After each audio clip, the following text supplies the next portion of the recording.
Une aubaine pour les apprenants afin de leur permettre d'aborder plus aisément une épreuve de dissertation, mais aussi pouvoir tenir bon en prenant la parole en public. Graines du savoir, c'est le nom donné à cette initiative qui vise l'acquisition de la compétence d'argumentation et d'orateur. Parler, ce n'est pas parler comme ça. Il faut pouvoir penser et réfléchir à cela. Le plaisir pour moi de me tenir devant vous ce soir pour vous dire un grand merci d'avoir accepté de participer à notre concours qui est Graines du savoir pour pouvoir mieux comprendre et mieux redonner dans certaines matières. Le principe consiste à mettre en compétition deux équipes autour d'une thèse. Les deux équipes, représentant chacune un établissement d'enseignement secondaire, sont appelées à défendre qui l'avis favorable, qui la négation à cette thèse. Le collège catholique de Lokossa affronte le lycée des jeunes filles du Monokufo en finale de cette première édition de Graines du savoir Bénin qui a connu la participation de 8 établissements aussi bien privés que publics dans l'arrondissement de Lokossa. En une divinité, dans un groupe ou dans une communauté. C'est à cause des religions importées que la vie ne se développe pas. Il est résolu d'interdire le châtiment corporel en milieu scolaire. Quelle est la réflexion qui fera objet de débat entre les deux équipes? Il revient au collège catholique de soutenir l'affirmation et au lycée des jeunes filles la négation. Les deux capitaines plantent le décor. Honorable membre du jury, chère assistance, bonsoir. Bonsoir, chers adversaires. Fait de chiffres, coup de fouet, baissement. Ce sont quelques-uns des châtiments corporels que subissent les apprenants dans les établissements scolaires. Pendant longtemps, ces méthodes ont gagné en maître dans nos établissements publics et privés. Et compte tenu de l'utilisation abusive de ces méthodes qui introduisent la peur, la violence à l'école, il est résolu d'interdire le châtiment corporel en milieu scolaire. Interdit selon le petit Larousse 2017, c'est le fait de priver autoritairement quelqu'un du droit de faire quelque chose. Ensuite, le châtiment corporel est une forme de punition dont l'objectif est d'infliger une douleur physique afin d'amener une personne reconnue coupable d'une fraude ou d'un délit à un repenti. Enfin, le milieu scolaire est un cadre formel où l'on reçoit l'éducation. Donc, interdire le châtiment corporel en milieu scolaire revient à dire que dans nos lycées, ces collèges, écoles, l'enseignant ne doit plus faire recours à aucune forme de douleur pour amener l'enfant à comprendre. Et c'est pour cela que mon équipe et moi soutenons fermement qu'il faut interdire le châtiment corporel en milieu scolaire. Pour vous amener à comprendre notre position, nous allons dans un premier temps montrer que le châtiment corporel brise les rêves de beaucoup d'apprenants. Et dans un second temps, nous montrerons que le châtiment corporel n'a aucune valeur éducative. Je vous remercie. Nos adversaires viennent de dire que le châtiment corporel brise les règles de beaucoup d'apprenants. Chers adversaires, en quoi le châtiment corporel brise les règles des apprenants? Vous avez aussi dit que le châtiment corporel ne permet pas aux apprenants d'évoluer. Cher public, nos parents instruits aujourd'hui, ils ont un bon niveau et sont épanouis. Mais cela est arrivé grâce au châtiment corporel. On ne peut donc pas interdire le châtiment corporel en milieu scolaire. Chers membres du jury, vu la baisse du niveau drastique des apprenants, mon équipe et moi trouvons impérieux qu'il faut conserver le châtiment corporel dans la pédagogie.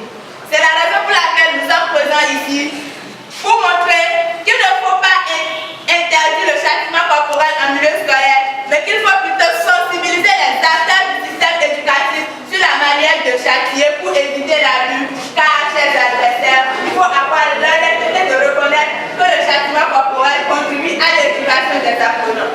C'est pourquoi nous allons dans un premier temps montrer que le châtiment corporel permet de mieux discipliner les apprenants.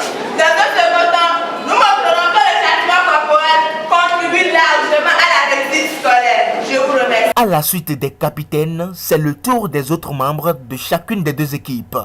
Du point de vue scientifique, laissez-moi vous dire, chers adversaires, que le châtiment corporel s'est révélé comme un élément de terreur et un sérieux handicap au travail des enfants. Beaucoup d'apprenants tombent littéralement malades quand ils franchissent les portes de leur classe, effrayés qu'ils sont par la chicotte et autres sévices corporels. Ils sont psychologiquement troublés et ne participent plus vraiment aux activités. Le châtiment corporel est un frein majeur à l'épanouissement des apprenants, ce qui amène beaucoup d'apprenants au découragement et banalement dans les rues où ils finissent dans les petits boulots de quartier ou bien deviennent des divorcés sociaux. Le châtiment corporel affecte profondément ses angoisses. Oui, c'est angoisses. Mon équipe de moi pense que si on contenait vraiment des talents éducatifs, les psychopédagogues pourraient conseiller aux députés de maintenir le châtiment corporel. Et d'ailleurs, c'est ce que soutient le professeur Abdel Rahman Kabamoussa, secrétaire technique permanent du plan décennal de développement du secteur d'éducation lorsqu'il dit. Si un enseignant tape un élève pour qu'il répète ce qu'il ne comprend pas, l'élève le fera. Oui, répète-moi.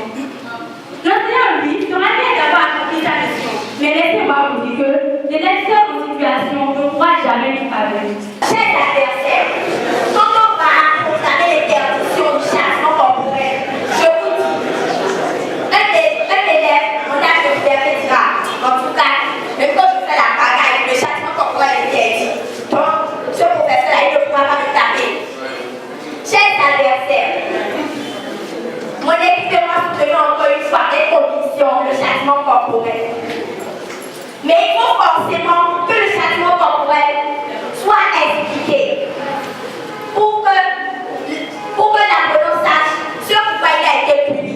Sur 194 pays dans le monde, combien de ces pays-là ont voté cette loi interdisant le châtiment corporel? Chers adversaires, chers publics, seulement 53 de tous ces pays-là ont voté la loi en encontre le châtiment corporel. En Afrique, seulement 7 sur 54, soit un taux de 13%, ont voté la loi interdisant le châtiment corporel.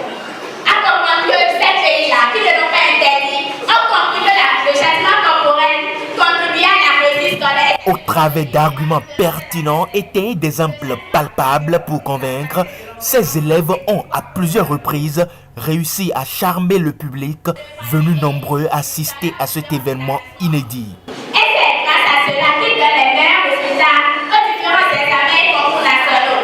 Et c'est leur avantage, chers adversaires. Personne ne peut savoir dans cette salle que la discipline qui règne dans votre établissement, la perfection du travail et le processus que vous connaissez est majoritairement due au châtiment corporel. Et c'est d'ailleurs aujourd'hui, si vous maintenez le châtiment corporel au collège catholique, alors chers adversaires de tous les contrats, regardons notre jury. Chers publics, distingués invités, si nous voulons réellement mener les choses comme votre discipline, et si nous voulons vraiment le système milieu scolaire, nous devons consacrer le châtiment corporel. À l'issue de cette ultime rencontre, c'est le collège catholique de Lokossa qui s'en sort gagnant et remporte le trophée Graines du Savoir Bénin, première édition 2018. Il faut souligner que cette compétition a vu le jour en Côte d'Ivoire depuis 2015, initiative de la Fondation Argentine. Le savoir, il est bon quand il est partagé. Donc, quand on fait quelque chose en Côte d'Ivoire que c'est bon, il est important de voir au niveau des pays voisins, surtout nous, les pays francophones, de partager ce qui est bon, de semer cette graine-là dans tous les pays qui partagent la zone UEMOA.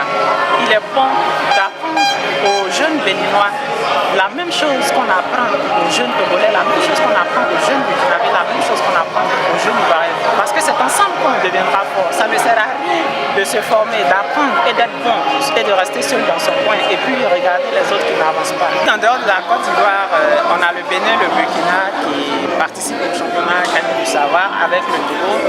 Mais en termes de réalisation effective, c'est avec le Bénin qu'il y a eu ce que vous avez vu et je suis très satisfait de ce résultat.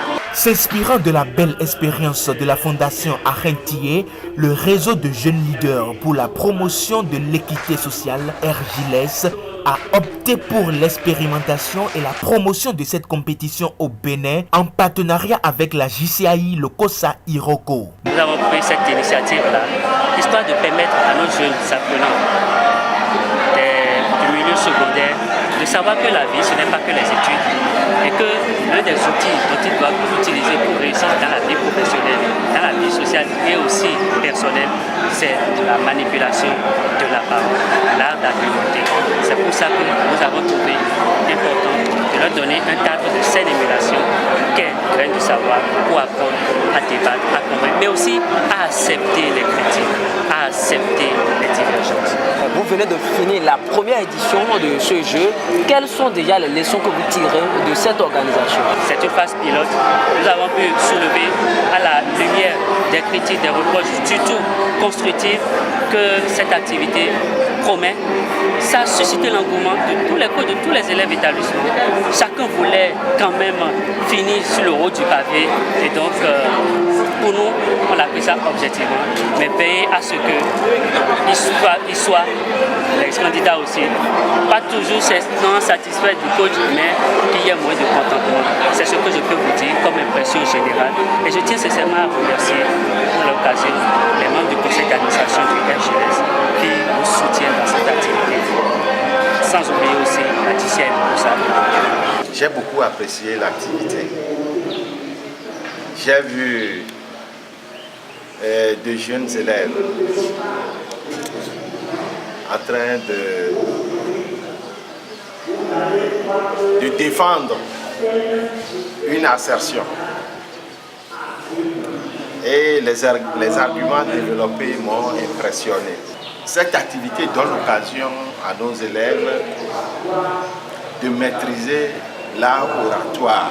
Si celle que j'ai vue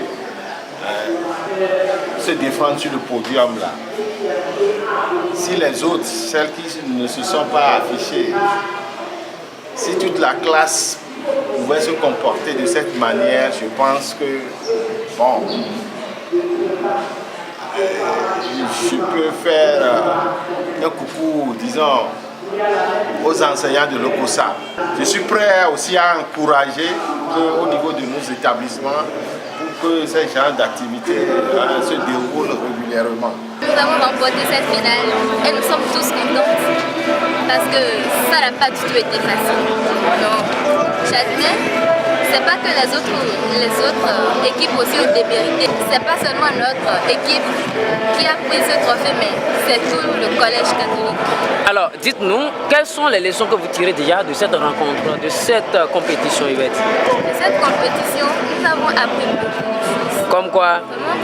Comment parler devant un public, comment débattre devant des adversaires, un thème, comment se tenir debout devant un public pour débattre et comment débattre et défendre son point de vue. Nous avons appris beaucoup de choses et ce n'est pas seulement pour ce débat, mais nous allons développer ça un peu partout pour que les gens connaissent et sachent l'importance de ce qu'on est. Donc tu peux t'appliquer valablement en classe, en dissertation? Oui, c'est possible.